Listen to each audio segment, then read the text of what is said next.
네, 이번 시간에는 교회의 속성과 사도성에 관해서 공부해 봅시다.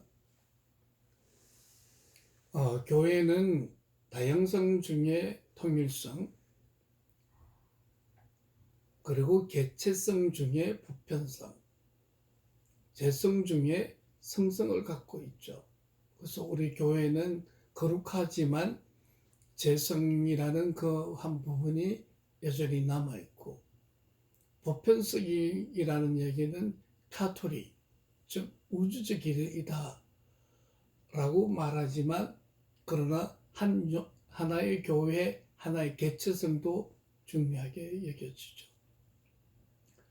그러므로 교회는 다양성 중에 통일성을 갖고 있고, 개개의 개체성 중에 보편성을 갖고 있고, 재성 중에 성성을 갖고 있는 거예요. 한번 자매님 한스킹이 읽은 교회에 대해서 얘기해 볼까요? 참된 통일성, 보편성, 성성이란 무엇인가? 그것을 판단하는 표준은 사도성에 있다. 중요한 것은 그 교회가 어떤 종류의 통일성, 보편성, 성성을 가지고 있느냐에 있지 않고 그것이 과연 사도들의 터 위에 서 있는가에 달려 있다. 그러니까 참된 통일성이 뭐냐, 보편성이 뭐냐, 성성이 뭐냐고 기준 삼을 수 있는 것은 사도적이면 된다는 거예요. 그래서 사도적이면, 사도성을 갖고 있으면 진정한 통일성, 보편성, 성성을 갖고 있는 거죠. 그러므로 사도의 터 위에 교회가 서 있다는 것이 매우 중요하다고 한스킹은 얘기를 하고 있어요.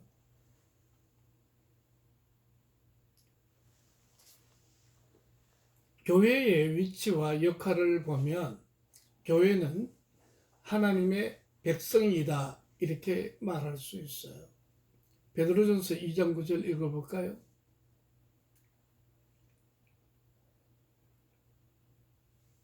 베드로전서 2장 9절 여러분도 다 찾아보세요. 그러나 너희는 택하신 족속이요 왕 같은 제사장들이요 거룩한 나라요 그의 소유가 된 백성이니 이는 너희를 어두운 데서 불러내어 그의 기이한 빛에 들어가게 하신 이의 아름다운 덕을 선포하게 하려 하심이라. 택하신 족속, 그의 소유된 백성이라고 말하고 있죠. 그러므로 교회는 하나님의 백성이다. 베드로전서 2장 4절 5절 읽어보세요.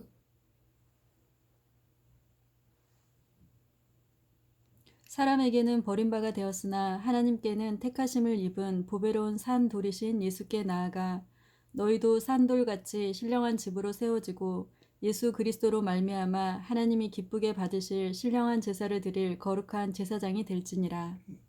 너희도 신령한 집으로 세워진다. 즉 하나님의 성령이 거하는 신령한 하나님의 전 성전이다. 그렇게 교회를 말하고 있는 거예요. 그러니까 이 교회는 뭐 건물이나 조직이나 행사나 어떤 그 교회 기구를 말하는 게 아니고, 부르심을 입은 자, 또 사도성을 가지고 보내심을 입은 자들은 다 하나님의 집 성전이 되는 거죠. 그리고 교회는 그리스도의 몸이에요. 예. 에베소서 1장 23절 읽어볼까요? 교회는 그의 몸이니 만물 안에서 만물을 충만하게 하시는 이의 충만함이니라. 예. 교회는 예수 그리스도의 몸, 그러므로 몸에는 어떠나요?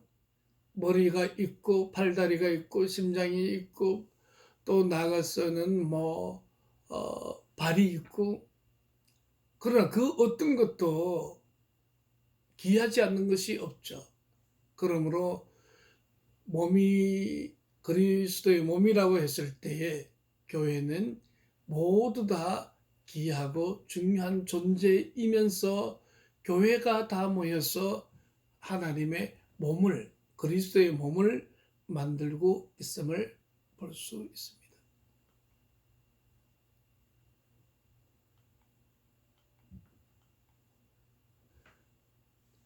그리고 교회는 어, 이게 이제 만인제사장론인데요. 알다시피 만인제사장론은 마틴 루터가 종교개혁 때에 주창한 네 가지 기본적인 사상이에요. 그 첫 번째가 하나님께 직접 나아갈 수 있다. 제사장을 통해서 나아가는 것이 아니라 모든 그리스도인들은 교회이고 제사장이기 때문에 직접 하나님 앞에 나가는 것이다. 두 번째,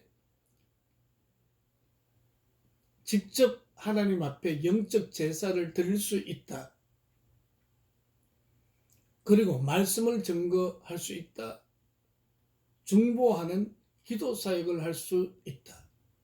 그러므로 모든 평신도들도 마치 제사장처럼 하나님 앞에 직접 나가고 그리고 영적으로 제사를 드리고 말씀을 증거하고 중보 기도를 할 수 있는 제사장과 같은 존재로서 사역을 한다는 거예요. 여기서 이제 중요한 게 뭐냐면 평신도와 안수받은 목회자의 차이점이 뭐냐? 그 문제가 있잖아요. 이거는 앤더스 리그렌의 그 This is Church라는 책에서 나온 글인데 한번 자매님 읽어볼까요? 목사와 신자 사이의 어떤 차이, 특히 신분상의 차이는 존재하지 않는다 할지라도 하나님의 특별한 명령으로 어떤 봉사가 하나의 직분으로 바뀔 수 있다는 점에서 목사의 직분은 다른 것과 확실히 구별이 된다. 네, 여기 보니까 목사, 평신도 사이에 어떤 차이, 신분상의 차이는 존재하지 않아요. 그 대한민국 국민이면 다 대한민국의 국민이지 1등 국민, 2등 국민, 3등 국민, 뭐 노예 이렇게 구분되어 있지 않잖아요. 그러나 대통령이 하는 일과 구급 공무원이 하는 일이 다르듯이 분명히 하나님의 특별한 명령으로 어떤 봉사가 하나의 직분으로 바뀔 수 있다는 점에서 보면 목사의 직분은 평신도와 확실히 구별돼요. 그러므로 우리 교과서 토마스 오덴이 쓴 목회신학 책에서 보면 목사와 평신도는 근본적으로 차이점이 없다.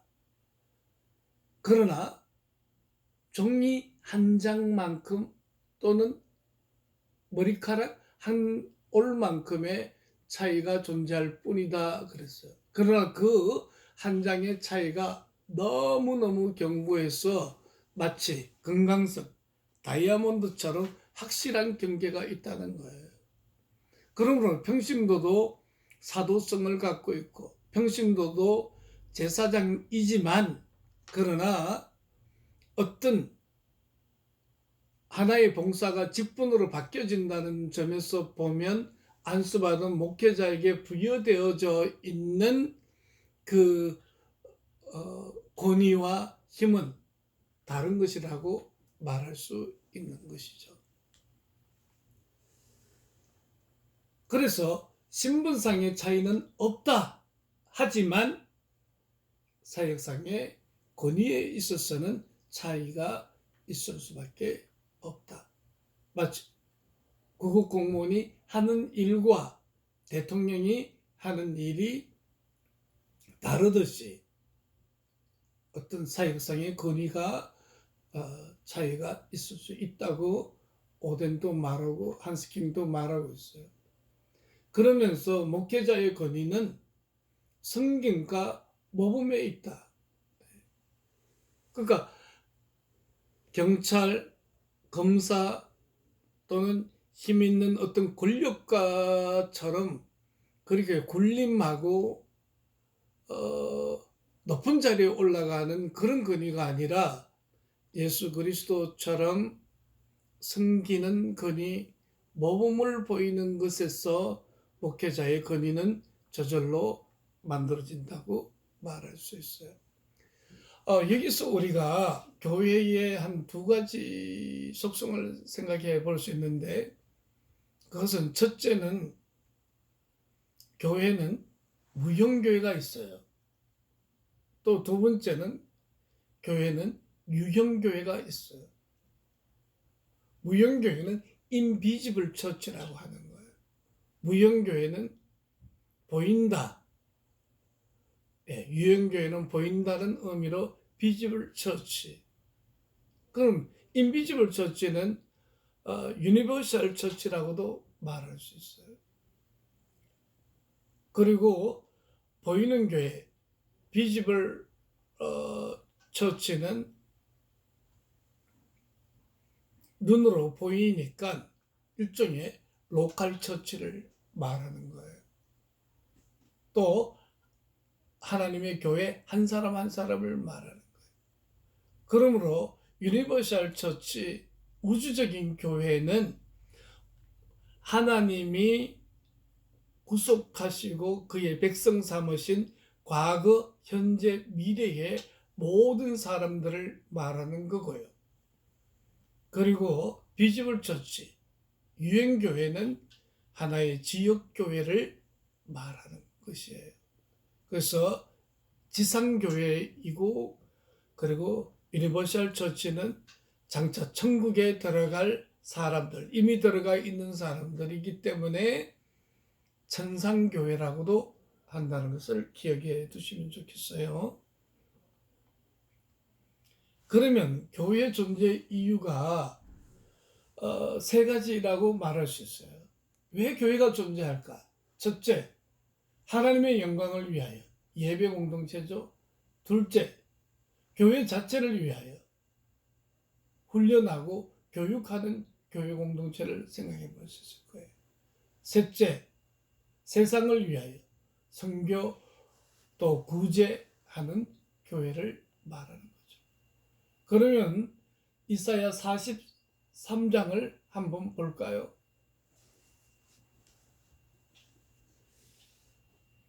네, 43장 7절 읽어보실래요? 내 이름으로 불려지는 모든 자, 곧 내가 내 영광을 위하여 창조한 자를 오게 하라. 그를 내가 지었고 그를 내가 만들었느니라.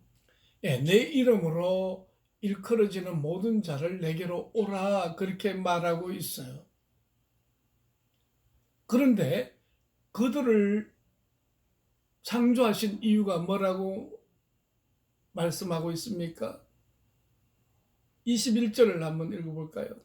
이 백성은 내가 나를 위하여 지었나니 나를 찬송하게 하려 함이니라. 네, 이사야 43장 21절에 보니까 이 백성은 내가 나를 위하여 지었나니 나를 찬송하게 하려 함이라 그렇게 말하고 있어요. 그러므로 하나님은 그의 백성들이 부르는 찬송을 받으시기를 원하고 예배를 받으시기를 원하시는 또 합당하신 하나님이심을 알 수 있어요. 그러므로 교회는 왜 존재하느냐? 하나님을 찬미하고 하나님을 높이고 하나님을 섬기는 하나님의 영광을 위하여 교회는 존재한다. 그게 뭡니까? 바로 예배죠. 예배를 영어로 얘기하면 뭐예요? 월십. 월십이라는 단어를 보면 월스 플러스 ship, 십. 그러니까 가치를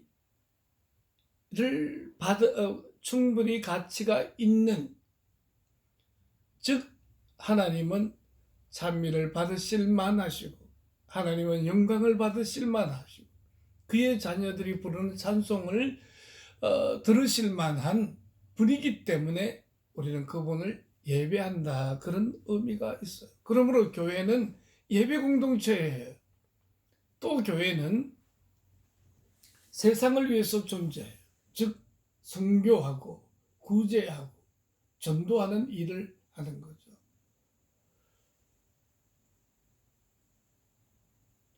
에클레시아는 아까 뭐라고 했나요? 부르심을 입은 모든 자들이라고 했잖아요. 그리고 다시 세상으로 보내심을 받은 성도들의 모임이다. 에클레시아의 반대는 아포스톨로스, 즉 선교사, 즉 미셔나리라고 얘기를 했어요. 그러므로 교회 존재 목적은 세상에 복음을 전파하기 위해서, 구제하기 위해서, 선교하기 위해서 온 거예요. 존 스토트의 이야기를 읽어주실래요? 평신도가 부름받은 가장 큰 봉사 사역은 복음을 전하는 전도, 즉 그리스도의 증인이 되는 것이다. 예. 그러니까 우리는 세상을 위해서 여러 가지 할 수 있을 거예요. 뭐 예를 들면 사회복지도 할 수 있고 상담을 제공할 수도 있고 또 나아가서는 빈민들을 구제할 수도 있고 그럴 거예요. 그런데 교회가 부르심을 받아서 세상을 위해서 가장 크게 봉사할 수 있는 게 바로 전도라는 거예요. 하나님이 나를 세상에 보내신 것처럼 나도 너희를 보내노라 그렇게 말씀하고 있거든요. 그러므로 예수님이 하나님으로부터 보냄을 입은 자인 것처럼 우리는 주님으로부터 보냄을 받은 증거하는 공동체가 되어야 할 것입니다. 세 번째 교회 존재 목적은 제자 훈련에 있습니다. 이것은 마태복음 28장 18절로 20절에 잘 나타나 있어요. 읽어볼까요? 예수께서 나와 말씀하여 이르시되 하늘과 땅의 모든 권세를 내게 주셨으니 그러므로 너희는 가서 모든 민족을 제자로 삼아 아버지와 아들과 성령의 이름으로 세례를 베풀고 내가 너희에게 분부한 모든 것을 가르쳐 지키게 하라. 볼지어다 내가 세상 끝날까지 너희와 항상 함께 있으리라 하시니라. 예. 여기 보면 몇 가지 중요한 단어가 있어요. 첫째, 가라. 두 번째, 제자를 삼어라. 세 번째, 세례를 주라. 네 번째, 가르치라는 동사가 나오고요. 다섯 번째, 지키게 하라는 동사가 나와요. 근데 여기 가라는 단어는 제자를 삼아라는 단어를 수식하고 있어요. 세례를 주라는 단어도 역시 제자를 삼으라는 단어를 수식하고 있고요. 가르치라는 단어도 역시 본동사인 마데테우사테, 제자를 삼으라는 단어를 수식하고 있어요. 지키게 하라는 보조동사도 역시 본동사인 제자를 삼으라를 수식하고 있어요. 그러므로 제자를 삼으려면 가야 되고 세례를 주어야 되고 가르쳐야 하고 지키게 하도록 해야 한다는 거죠. 그리고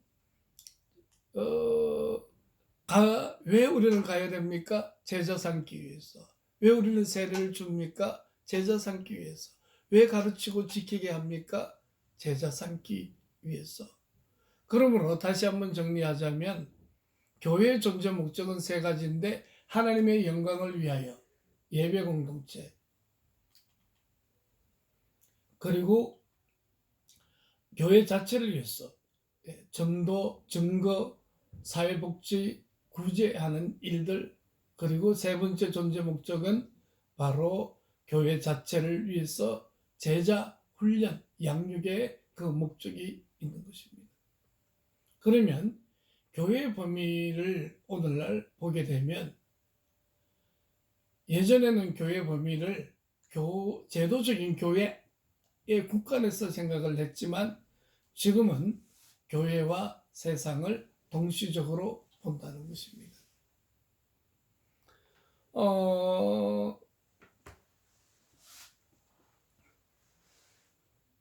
복음주의 교회는 영혼 구령에 초점이 많이 맞춰져 있고요.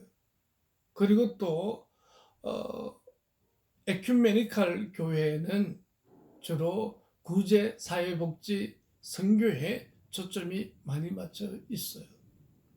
이것은 두 개가 따로 노는 것이 아니라 노잔 언약에서도 교회는 영혼을 구령할 책임을 가질 뿐만 아니라 또한 세상에 참여하는 일을 해야 한다.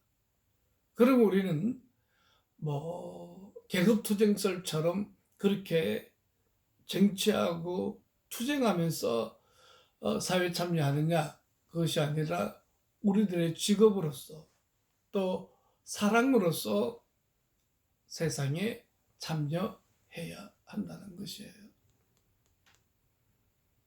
그러므로 교회론에 있어서 교회의 범위를 얼마만큼 넓게 보느냐에 따라서 어떤 범위를 정하느냐에 따라서 실천신학의 어떤 그 적용점도 달라지는 거죠. 제도적인 교회 안에 국한하면 그것은 제도적인 교회 안에서의 실천신학이 되어지는 것이고, 오늘날처럼 교회와 세상을 동시적으로 봐서 교회가 미치는 모든 지역들, 모든 기관들, 모든 사람들, 그것이 바로 교회라고 할 때에 교회는 그야말로 엄청나게 넓은 범위가 되는 거죠. 자, 우리가 오늘 첫 시간에 이렇게 교회론을 공부했습니다. 이 교회론을 공부한 이유는 제가 모두에서 얘기한 것처럼 교회론에 굳건하게 서야만 결국은 바른 실천신학을 할 수 있다는 것이에요.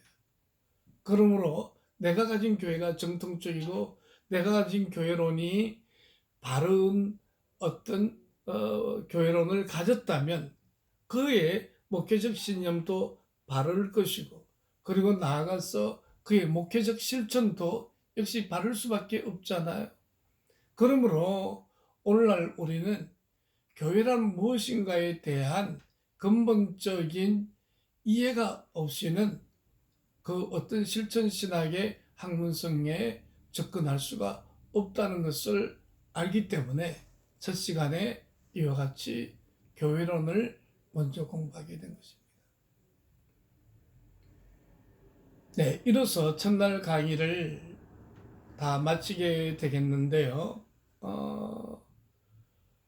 여러분이 마치 저와 함께 교실에 있는 것처럼 질의응답을 할 테니까 그렇게 질문을 그게 이 클래스 게시판에 올려주시고, 그러면 제가 답하고 또 올려주시고 답하고 그렇게 해주시고, 아까 처음에 오리엔테이션 한 것처럼 다음 주 월요일날, 그러니까 주일날 밤까지, 월요일날 아침까지 여러분은 오늘 제 강의 들은 것을 A4용지 한 장에 반절은 요약을 하시고 반절은 여러분들이 깨닫고 느낀 것을 써주시면 그게 출석 체크도 되고, 그리고 과제물을 내는 것으로 되어지는 것입니다. 네. 또 다른 의문이 있으면 다 게시판에 올려주십시오. 감사합니다. 다음 주에 또 봅시다.